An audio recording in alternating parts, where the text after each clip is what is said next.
Hello friends, measurement chapter से NEET में पूछे गए सवालों को सॉल्व करना हम लोग कंटिन्यू रखेंगे। इस पार्ट में हम डायमेंशन से जो सवाल पूछे गए हैं उसको सॉल्व करेंगे।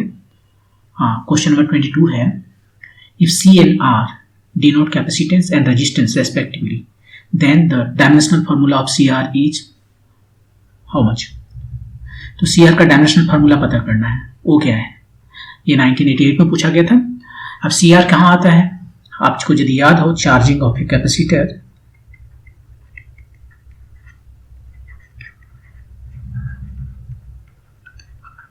वो चार्जिंग कैसे होता है, Q equal to Q0 exponential minus T by tau, और एक टाउ क्या है, टाउ होता है सी आर।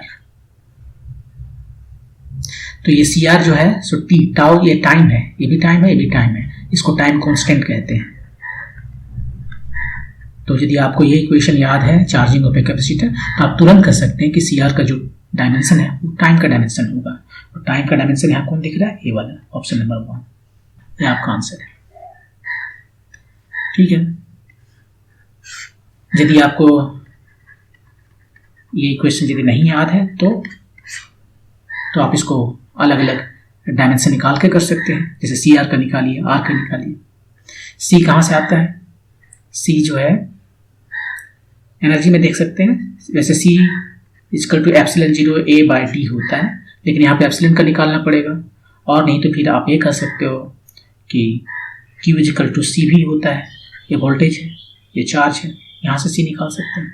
इसको हटा देते हैं, ये कॉम्प्लिकेटेड यहाँ से भी बनेगा लेकिन वहाँ से नहीं बनाएंगे। R equal to V by I, तो सी आर कितना हो जाएगा, C टाइम्स R। C यहाँ से लिखते हैं Q बाय V, और यहाँ से R लिखते हैं V बाय आई। ये भी चला गया। I क्या होता है, I होता है charge times divided by time, ये चार्ज चला गया। तो यहाँ से भी आप बता सकते हैं सी आर जो है उसका डायमेंशन टाइम का होगा। तो हमें जस्ट ये दो फार्मूला यूज करना था। Q इक्वल टू सी भी, कोई कैपेसिटर है, उस पर जो चार्ज जमा होता है, इसके अक्रॉस जो वोल्टेज है, ये एकदम लास्ट टाइम में जब पूरा चार्ज हो चुका है तब सी भी होता है। और आर किसी भी रेजिस्टेंस में जो है कितना वोल्टेज इसके अक्रॉस जो है वो करंट टाइम्स रेजिस्टेंस होता है। ये दोनों फार्मूला को लगा के भी हम निकाल सकते हैं, लेकिन आपको ये याद रखना चाहिए, बहुत तुरंत बता देता है कि T equal to C by R, tau T by tau, और हाँ टाउ जो है सी आर है। ये कैपेसिटर के लिए है। यदि दूसरा हम लें इंडक्टर के लिए, तो ये रहा इंडक्टर। तो यहां पर उसका चार्जिंग क्या होता है, I0 e to the power minus T by tau. वहां करंट का चार्जिंग नहीं, वहां पर करंट ग्रोथ होता है, इंडक्टर करंट ग्रोथ।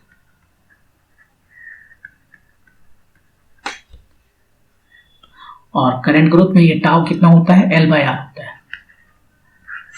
इसका टाइम यूनिट जो है सो टाइम का होगा।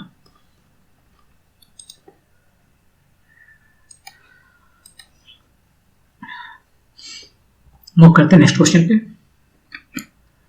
The dimensional formula for angular momentum कितना होता है।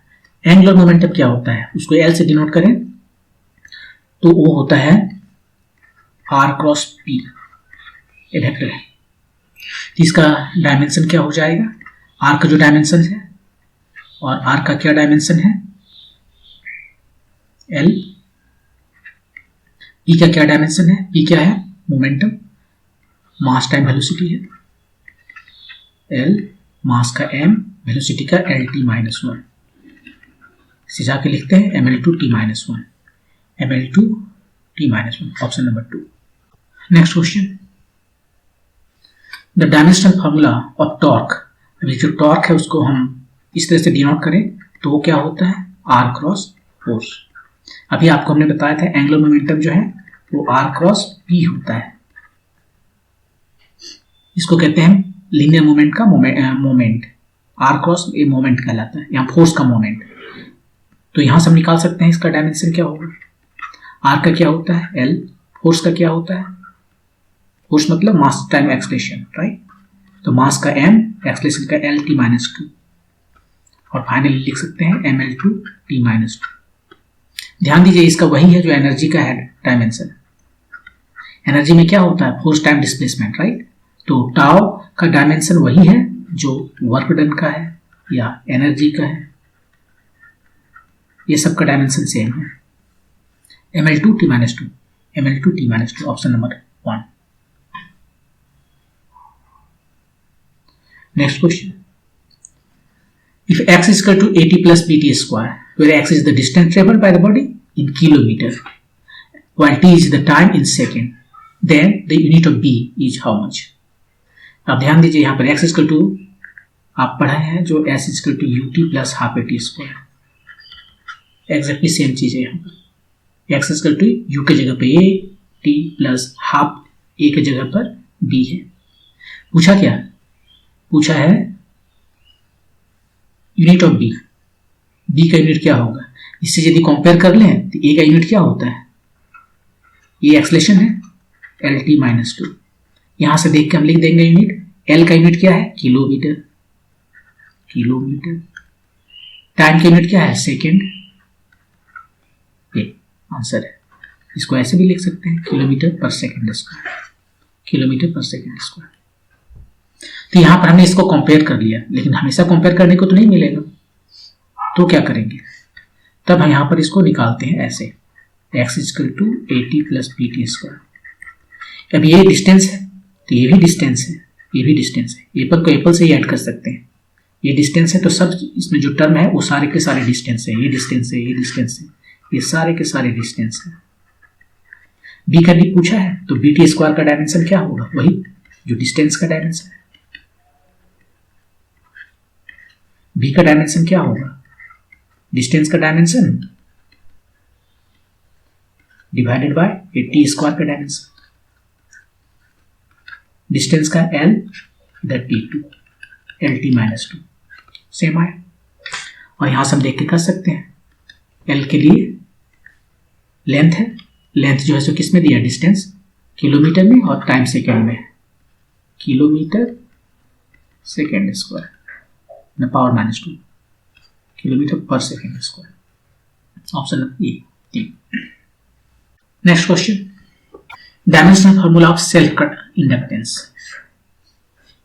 अब ये सभी जो है दिक्कत हो सकता है जब इलेक्ट्रोमैग्नेटिज्म या इलेक्ट्रिसिटी मैग्नेटिज्म से कोई फिजिकल क्वांटिटी लेकर उसका डायमेंशन पूछा जाता है, लेकिन उतना भी डिफिकल्ट नहीं है। इसको हम बताते हैं इधर, पहले यहां से बताते हैं। जैसे मान लीजिए यहीं पर एग्जांपल हम दे देते हैं, एक इंडक्टर है, इसमें करंट फ्लो कर रहा है। यदि करंट फ्लो कर रहा है तो इसका जो मैग्नेटिक फ्लक्स है वो हो जाएगा इसके करंट के प्रोपोर्शनल हो जाएगा। इसमें जो मैग्नेटिक फ्लक्स है वो प्रोपोर्शनल होता है करंट के, जितना ज्यादा करंट उतना ज्यादा फ्लक्स। यहाँ पे एरिया सेम है लेकिन बी चेंज होगा, जब आई बढ़ेगा तो बी चेंज बढ़ेगा। और ये जो प्रोपोर्शनलिटी कांस्टेंट आता है वही एल है, उसको सेल्फ कहते हैं। सेल्फ इसलिए क्योंकि करंट भी इसी में जा रहा है और ये जो फ्लक्स है इसी में प्रोड्यूस हो रहा है। तो यहां से हम निकाल सकते हैं इसको। अब ये फाई भी क्या होता है, ये फ्लक्स है, मैग्नेटिक फ्लक्स। फ्लक्स मतलब कि B times B multiply by area, ये है फ्लक्स। ये कर सकते हैं, इस सबसे मतलब नहीं है, हमको डायमेंशन लेना है तो ये सभी भूल जाते हैं, या रहने दीजिए, अच्छा नहीं लगता देखने में। ये एल सेल्फ और आई करेक्ट। अब बी का कितना है मैग्नेटिक फील्ड डायमेंशन, अब बी का निकालने के लिए आपको लॉरेंज फोर्स यूज करना पड़ेगा। इधर लिख लेते हैं कहीं पर बी, चलिए यहीं पे लिखते हैं, लॉरेंज फोर्स यूज कर रहे हैं, F is equal to Q V cross B. तो बी आ गया है एफ बाय क्यू बी, ये भी वेलोसिटी है। तो बी का डायमेंशन लिखे यहाँ पर, बी का डायमेंशन हो गया एफ बाय क्यू बी का डायमेंशन, और ये ds मतलब एरिया है L2। एल सेल्फ का निकालना है, यहाँ पर हमने एल सेल्फ एक्सप्लिसिटली लिखा है क्योंकि नहीं तो एल और ए एल कंफ्यूजन हो जाता है। आई का क्या है डायमेंशन, ए से डिनोट करते हैं। अब यहां से आप एल सेल्फ निकाल सकते हैं, इसमें क्यों लिख रहे हैं, एल सेल्फ यहां से निकाल सकते हैं, राइट। क्या आ गया, एफ L2, एफ का डायमेंशन लिखना पड़ेगा, क्यू भी, ये भी वेलोसिटी है, और ये क्या है, करंट। एफ का लिखिए ML2, नहीं 2 नहीं, MLT माइनस 2, L2। क्यू जो है हम क्यू के टर्म में नहीं लिखते हैं, चार्ज है, चार्ज को लिखते हैं करंट टाइम्स टाइम। आई जो है सो क्यू बाई टी होता है, in fact D Q by D T होता है, तो डी क्यू से मतलब नहीं है इसका, जस्ट क्यू बाई टी समझ सकते हैं। Q equal to I times T, वही लिखा क्यू की जगह पर आई को हम डिनोट करते हैं ए से, उसका डायमेंशन, और टी टाइम को कैपिटल टी से, ए टी, और भी का एल टी माइनस 1। और ये क्या है, ये तो ये है, एरिया नहीं है, ये जो है सो एम्पियर है, करंट, करंट का डायमेंशन जो लिखते हैं वो है।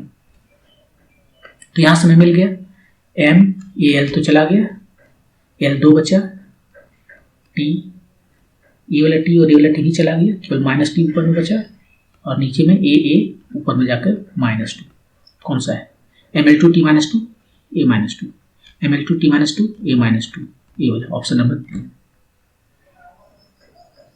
तो इसको ऐसे बना सकते हैं, हम जानते हैं कि जो फ्लक्स प्रोड्यूस होता है वो प्रोपोर्शनल होता है करंट के, और ये जो प्रोपोर्शनलिटी कांस्टेंट है वही है सेल्फ इंडक्टेंस, और ये फ्लक्स जो होता है वो होता है मैग्नेटिक फील्ड टाइम्स एरिया। तो मैग्नेटिक फील्ड को हम यहाँ से लॉरेंज फोर्स से F इक्वल टू T से उसका डायमेंशन यहाँ से निकाल लेते हैं, एरिया का डायमेंशन L2 होता है, L सेल्फ का निकालना है, I को A लिखते हैं, इसको सिंप्लीफाई करते हैं और हमारा आंसर आ जाता है। आप इसको ऐसे भी बना सकते थे, जैसे देखिए इंडक्टर है, इसमें कोई करंट फ्लो कर रहा है, तो इसमें एक जब करंट फ्लो करेगा और यदि करंट चेंज करेगा तो इसमें एक इलेक्ट्रोमैग्नेटिक फोर्स प्रोड्यूस होगा, वो होता है minus D L D I by D T.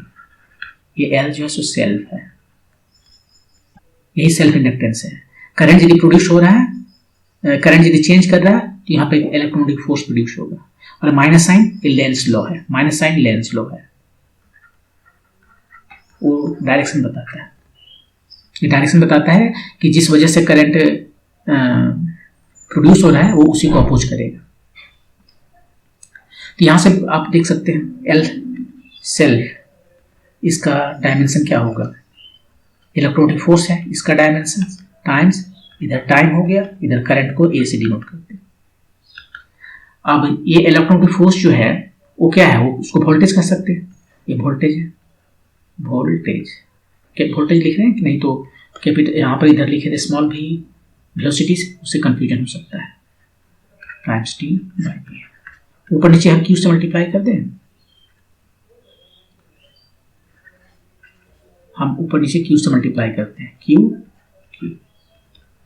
Q और ए दोनों मिलकर क्या हो गया, क्यू टाइम्स वोल्टेज, वही एनर्जी है, ये एनर्जी है, टाइम्स टी, क्यू को लिखते हैं ए टी, जो चार्ज है यहाँ इस हिसाब से दिखाए थे यहां से, और ये है। अब एनर्जी को क्या लिखते हैं, ML2 T minus 2, ML T minus 2 ये फोर्स है, उसको लेंथ से मल्टीप्लाई करते हैं तो वर्क डन होता है, जो कि एनर्जी का डायमेंशन है। नीचे हो गया A2T, एक टी चला गया, जो आया सो देखिए क्या आया, ML2 T minus 2 A minus 2, exactly same. तो आप ऐसे बनाइए या ऐसे बनाइए। Next question, of the following quantities which one has dimensions different from the remaining 3। सबका डायमेंशन निकालते हैं, सबका डायमेंशन निकालेंगे और देखेंगे कि किसका डायमेंशन अलग है, वो हम बाद में करेंगे, हम दूसरा मेथड यहाँ पहले बताते हैं। ये क्या है, एनर्जी पर यूनिट वॉल्यूम, ठीक है रहने देते हैं। ये क्या है, force per unit area, force per unit area. हम अपने से लेंथ से मल्टीप्लाई कर दें ऊपर नीचे, फोर्स टाइम लेंथ है, क्या हो गया, energy per unit area times distance, ये हो गया वॉल्यूम। ये तो आप यूनिट देख सकते हैं, ये L2 है, L3 वॉल्यूम का, तो दोनों सेम हो गया। एक ही एनर्जी पर यूनिट वॉल्यूम है, एक ही एनर्जी पर यूनिट वॉल्यूम है। 3 को देखते हैं क्या है, प्रोडक्ट ऑफ वोल्टेज है and charge per unit volume. Voltage और चार्ज को क्यू कहते हैं, पर यूनिट वॉल्यूम। हम कोशिश करते हैं इसको ये लाने के लिए, डिनोमिनेटर में सेम है। अब वोल्टेज टाइम्स क्यू, ये क्या होता है, ये तो वर्क डन होता है बाय बैटरी। मान लीजिए कोई बैटरी है, ऐसे लगा हुआ है, इससे कोई चार्ज निकल के जा रहा है, इसका वोल्टेज भी है, तो बैटरी ने कितना वर्क डन किया, क्यू टाइम्स भी। वो यहाँ पर है, क्यू टाइम्स भी, ये वर्क डन है, जिसका डायमेंशन वही है जो एनर्जी का है। तो ये भी सेम हो गया,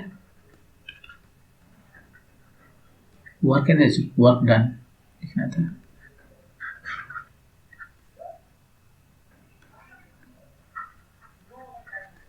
एनर्जी बाय वॉल्यूम, तो ये भी सेम आ गया, तीनों का सेम आ गया, तो आपका आंसर जो है सो ऑटोमेटिक चौथा होना ही है। वैसे भी देख लीजिए, इसको लिखना चाहिए चाहे तो एंगुलर मोमेंटम है, एंगुलर मोमेंटम है मतलब R टाइम्स P है, ठीक है, डायमेंशन भूल जाते हैं। अब P को यदि हम क्या करें, टाइम से डिवाइड और मल्टीप्लाई तो कर सकते हैं, और P बाई टी, न्यूटन का सेकंड लॉ याद कीजिए, force is equal to dP by dt।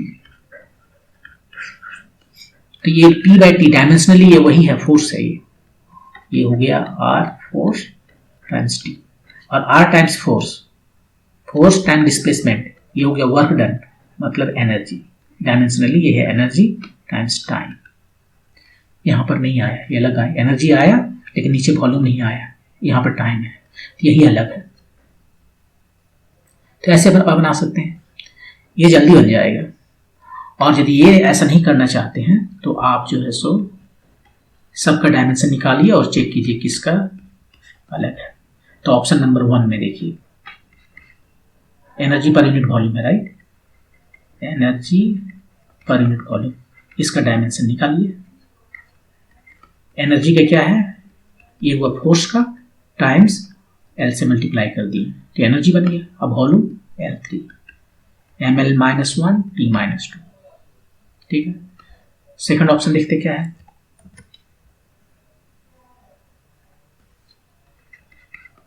क्या है, फोर्स पर यूनिट एरिया,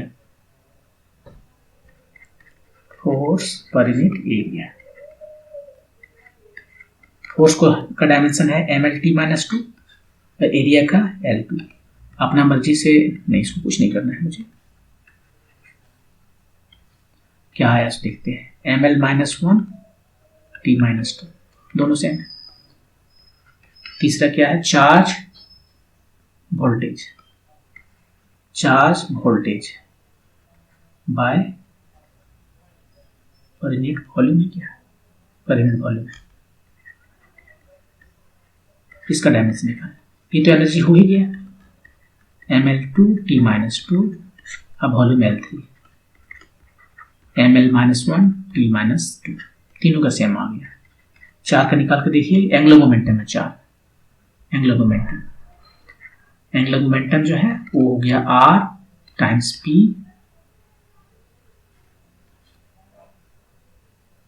बस इतना ही है। R का हो गया L और P मोमेंटम, मास time velocity, ml-1 ml2 T-1, ये दोनों सेम नहीं है, तो यही एक है जो कि डिफरेंट है। ये आपका आंसर हो गया। Next question, the frequency of vibration f, f क्या है, फ्रीक्वेंसी है,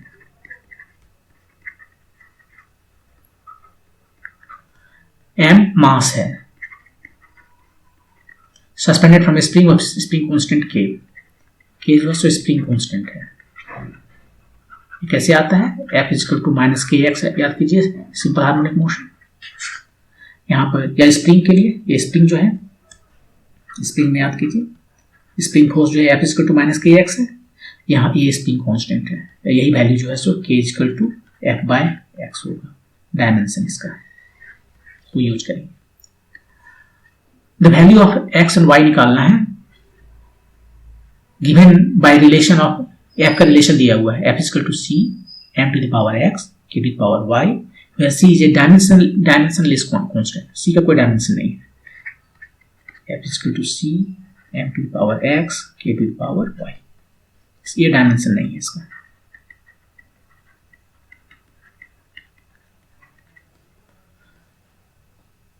the value of n x Y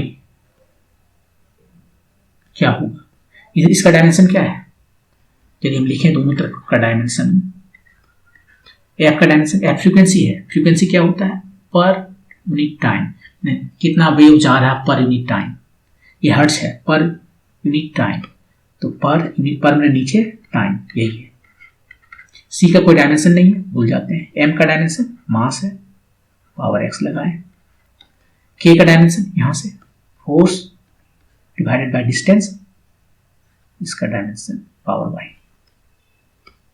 इधर हो गया टी माइनस वन, इधर हो गया एम एक्स, इसको देखते हैं, फोर्स को क्या लिखते हैं M L T minus two और डिस्टेंस को एल, एल चला गया एम एक्स। हम इसको इंटरचेंजेबली कभी स्क्वायर ब्रैकेट लिखते हैं, नहीं लिखते हैं क्योंकि वो इंपॉर्टेंट नहीं है।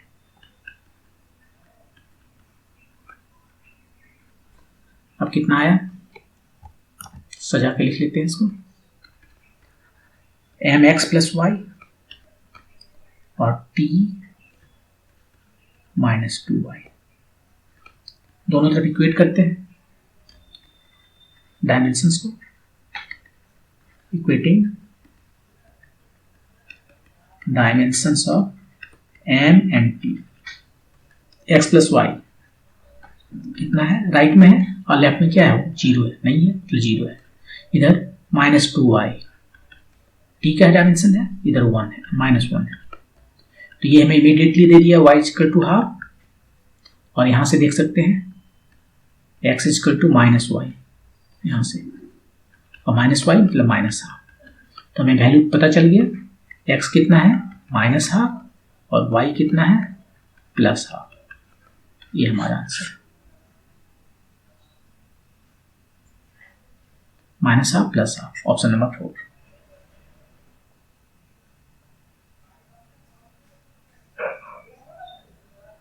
Next question. According to Newton, the viscous force acting between liquid layers of area A and velocity gradient del V by del Z is given by F. Velocity gradient में A जो है so distance होता है, gradient में distance होता है, और rate बोलेंगे तो टाइम होता है। ये ग्रेडियंट का मतलब होता है पर यूनिट डिस्टेंस, और ये वेलोसिटी है, वेलोसिटी ग्रेडियंट बोला तो ये वेलोसिटी है। is given by f is equal to minus eta a dv by dz, where eta is constant, इसी को तो विस्कोसिटी कहते हैं, viscosity constant. which dimensions are, इस eta का डायमेंशंस क्या है वो बताना है, यहां से f is equal to minus eta a dv by dz, तो eta का डायमेंशन क्या होगा, eta यहां से निकाल लीजिए, f का जो डायमेंशन है वो, ये dz उधर चला गया, dz मतलब जस्ट z लिखेंगे, ये dv by dz को हम अलग अलग नहीं कर सकते, या फिर यहां पर हम a लिख सकते हैं, तब अलग अलग कर सकते हैं। तो dv का वही डायमेंशन है जो v का है, dz का वही डायमेंशन है जो z का है, तो यहां पर हम z लिखते हैं, ये क्रॉस मल्टीप्लिकेशन, इधर बच गया एरिया और बच गया v। f का डायमेंशन ml2 माइनस 2, z का डायमेंशन l, a का डायमेंशन एरिया है l2, v का डायमेंशन lt माइनस 1, al चला गया, m l माइनस 1, यदि एक तो है यहाँ पर दो तो है, और t माइनस 1, ये आपका डायमेंशन है ईटा का, coefficient of viscosity, ml minus 1 t minus 1, option number 4। Next, the dimensional formula of pressure, pressure का डायमेंशनल फॉर्मूला निकालना है। प्रेशर क्या होता है, फोर्स पर यूनिट एरिया, तो प्रेशर जो है उसका डायमेंशन क्या होगा, जो फोर्स का है यहां से भी लिख सकते हैं, और जो एरिया का है, फोर्स का कितना हुआ mlt माइनस 2, एरिया का कितना है L2। यही जो है आप यंग्स मॉडुलस का भी निकाल सकते हैं, या बल्क मॉडुलस, जितने भी मॉडुलस हैं इलास्टिक कांस्टेंट, उसका भी यही आएगा। जैसे कि यंग्स मॉडुलस का बात करें तो होता है स्ट्रेस बाय स्ट्रेन, स्ट्रेस होता है फोर्स पर यूनिट एरिया, और स्ट्रेन होता है change in length bye original length.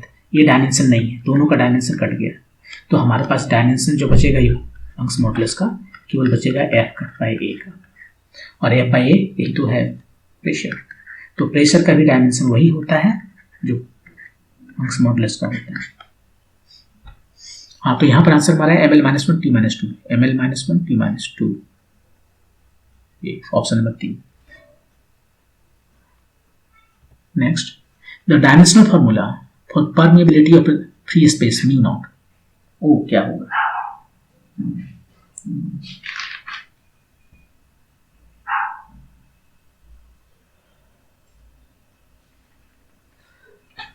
तो देखिए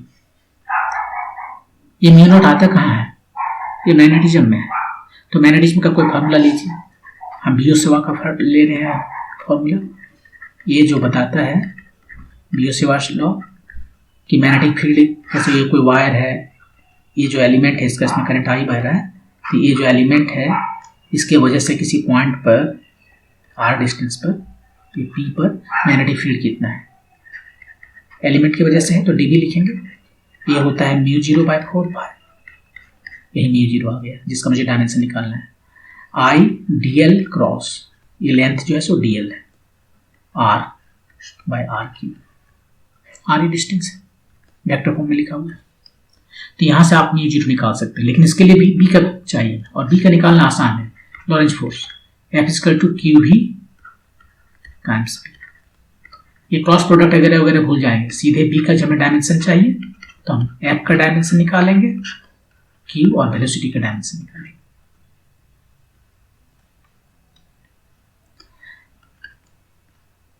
F का डायमेंशन यही लिख देते हैं डायरेक्ट यहाँ पर। तो dB का डायमेंशन जो है सबका डायमेंशन कर देते हैं, dB का डायमेंशन यहाँ पर आ गया, dB का वही डायमेंशन है जो B का है, F का डायमेंशन बाय Q वेलोसिटी का डायमेंशन। ये म्यू 0 का हमें निकालना है, 4 पाई का कोई डायमेंशन नहीं होता है, I का डायमेंशन ये लिखते हैं, dl का डायमेंशन L है, R का डायमेंशन L है, क्रॉस प्रोडक्ट से मुझे कोई मतलब नहीं क्योंकि ये साइन थीटा देगा, इसका कोई डायमेंशन नहीं है, R क्यूब L3, ये 2 तो चला गया, 1 बच गया मुझे। अब F यहाँ पर लिखते हैं ml t माइनस 2। ये चार्ज जो है इसको लिख सकते हैं AT, चार्ज का डायमेंशन होगा AT, I equal to dq by dt, तो dq equal to I dt, I का डायमेंशन है A और dt का डायमेंशन है t, वही मैंने लिखा, और वेलोसिटी का lt माइनस 2, म्यू 0 हमें पता करना है बाय।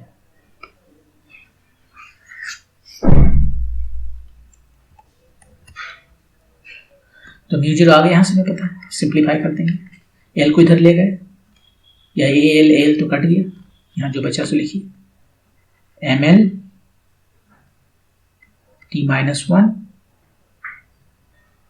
यहाँ पर ये लिखा हुआ था राइट, उसको कहाँ ले गए, तो ये अभी भी है यहाँ पर, ये वाला ये इसके साथ आ गया, तो हो गया a minus 2, ml t minus 1, ये t माइनस 1 नहीं, t माइनस 2, क्यों, क्योंकि ये वाला और ये वाला तो कट गया, ml t माइनस 2, और नीचे में एरिया है, एरिया नहीं करंट है, ये करंट है, करंट का डायमेंशन है एम्पियर, ए वहां पर आ गई है हमारा, ml t minus 2 a minus 2, ml t minus 2 a minus 2, कहीं ml t minus 2 a minus 2, option number 1। तो यहां पर हम क्या किए, बियो-सेवर्ट लॉ लगाएं, यहां पर dB आता है, और dB का हमें डायमेंशन पता करना होगा, तो लॉरेंज फोर्स से लगाते हैं, F equal to KV cross B, तो B का डायमेंशन हमें यहां से पता हो गया, इसको रख दिए। आप चाहते तो इसको दूसरे तरीके से भी बना सकते थे।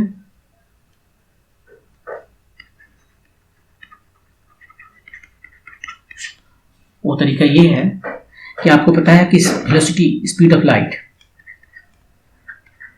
ये है speed of light in vacuum, वो होता है 1/√/μ0 एप्सिलॉन नॉट। तो यहां से μ0 का डायमेंशन निकाल सकते हैं। क्या होगा? 1/ε0 का डायमेंशन और c² का डायमेंशन। इसका निकालना बहुत आसान है, देख लीजिए यहाँ पर। ये परमिटिविटी है, ये इलेक्ट्रोस्टैटिक्स में आता है। दो चार्जेस के बीच में जो फोर्स काम करते हैं वो कितना होता है? दोनों का प्रोडक्ट बाय 4πε0 और डिस्टेंस का स्क्वायर। यहां से हम ε0 का डायमेंशन निकाल सकते हैं। q², चार्ज का स्क्वायर का डायमेंशन, और ये नीचे आ गया f का डायमेंशन, और ये r² का डायमेंशन, ये f है। और सबका लिख देते हैं डायमेंशन। q को लिखते हैं 80, q=IT, और f को लिखते हैं mL-T-2 और r² को L2। तो ये ε0 का यहां पर है। अब इसको सब्स्टिट्यूट करेंगे, इसको इन्वर्स है, उलट देंगे। mL3T-2, ये mL3T-2 है। नीचे क्या है? नीचे है A2T2, ठीक है। ये 1/ε0 का हुआ है, तो उलट दिए। और उसके बाद में नीचे ये c² का बचा हुआ है। c क्या है? L-T-1 स्पीड है, चाहे स्पीड लाइट का हो या कार का हो, डायमेंशन तो सेम होगा। अब यहाँ पर क्या आया सो देख लेते हैं, एक बार सिंप्लीफाई कर लेते हैं। m हुआ, यहाँ पे L3 है, अरे 2 L चला गया तो 1 L बचा। और यहाँ पर देखिए ये T⁻² है, और a वाला कट जाएगा, ठीक है। और क्या बच गया? ये तो ऊपर में T-2 और a-2, mL-T-2 a-2, यही आया था ना पहले, mL-T-2 a-2। मेरे ख्याल से ये ज़्यादा इजी पड़ेगा, लेकिन उस केस में आपको ये फार्मूला याद रखना पड़ेगा कि स्पीड ऑफ लाइट जो है वो होता है 1/√/μ0 एप्सिलॉन। और तब एप्सिलॉन का निकालना आसान है, तो आप यहाँ से आप निकाल सकते हैं। तो मैंने 2 मेथड बताया, आपको जो इजी लगे आप उससे निकालिए। Next, the time dependence of a physical quantity P is given by P = P0 exponential minus alpha t square, where alpha is a constant and t is the time. The constant alpha, P क्या है? कुछ नहीं बता रहा है P क्या है। आप बोलोगे प्रेशर है, कुछ भी हो सकता है, उससे इस क्वेश्चन के लिए रिलेवेंट नहीं है। तो P से हमें मतलब नहीं है, केवल हमें अल्फा का बताना है, जो कांस्टेंट है उसका डायमेंशन। तो देखिए exponential minus alpha T square है। एक्सपोनेंशियल का जो एक्सपोनेंट है ये a पावर, उसको डायमेंशन लेस होना पड़ेगा। केवल एक्सपोनेंशियल ही नहीं, यदि आप लॉग लेंगे, लॉग समथिंग, तो ये भी डायमेंशन लेस है। यदि आप साइन लेते हैं कुछ y, तो ये भी डायमेंशन लेस है।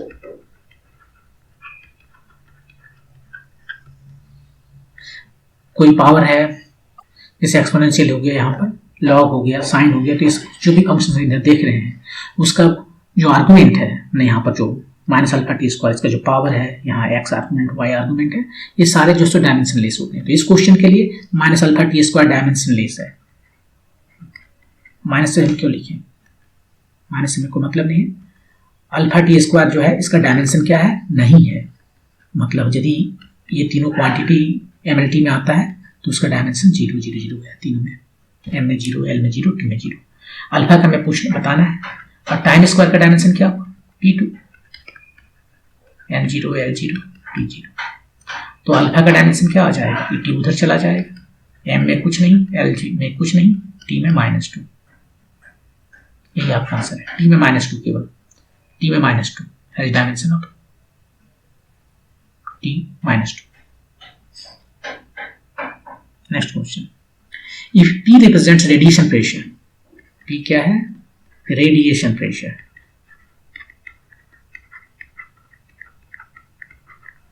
C represents speed of light.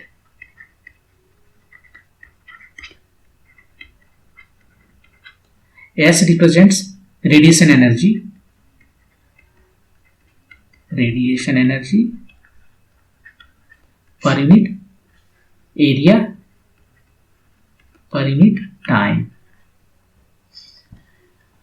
The non-zero integers x, y, z such that p to the power x, s to the power y, c to the power z is dimensionless are. p का power कितना बोला? x, c का power y, नहीं c का नहीं, s का power y और c का पावर z. ये क्या है? डायमेंशनलेस है. यहाँ पर IT वगैरह नहीं लिख रहे हैं क्योंकि हम एक्सपेक्ट करते हैं कि इसका डायमेंशन यही के टर्म में होगा. तो कंपेयर करेंगे एक्स वाई जी को. पहले इसको लिख तो लें हम MLT में. प्रेशर है, प्रेशर को क्या का डायमेंशन क्या होता है? Force per unit area. ये जो प्रेशर है इसका डायमेंशन क्या हो जाएगा? Force per unit area. Force per unit area. Force मतलब ml T-2 एरिया L2. कितना आया फाइनली? ml -1 T-2. वही लिखते हैं ml -1 T-2. उसका पावर, यहाँ पर पावर जो है इसको दे देते हैं x. s का निकालते हैं. s क्या है? Energy per unit area time. Energy को है ml2 T-2 area L2 time t. इसका पावर y. ये c स्पीड ऑफ लाइट है LT-1 पावर z.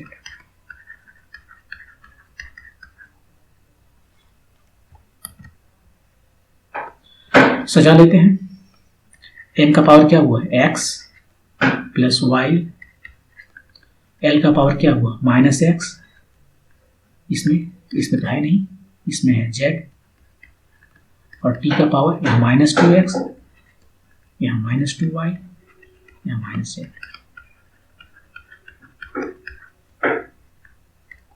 इक्वेट करते हैं डायमेंशंस को.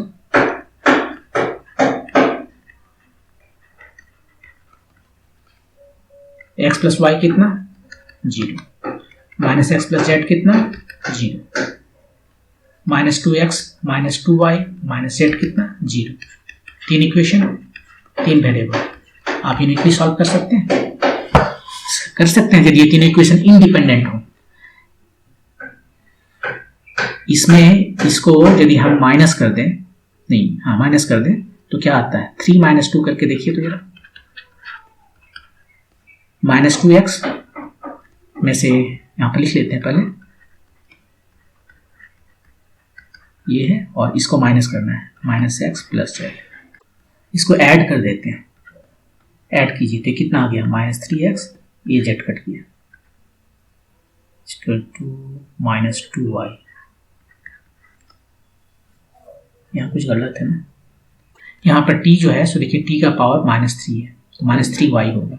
यहाँ थोड़ा सा मिस्टेक है तो यहाँ पर -3y होगा, यहाँ पर -3y होगा. अब ये हो गया -3y. तो यहाँ से आया x plus y equal to 0, जो कि इक्वेशन नंबर 1 है. तो 3 और 2 को ऐड करते हैं तो 1 आता है.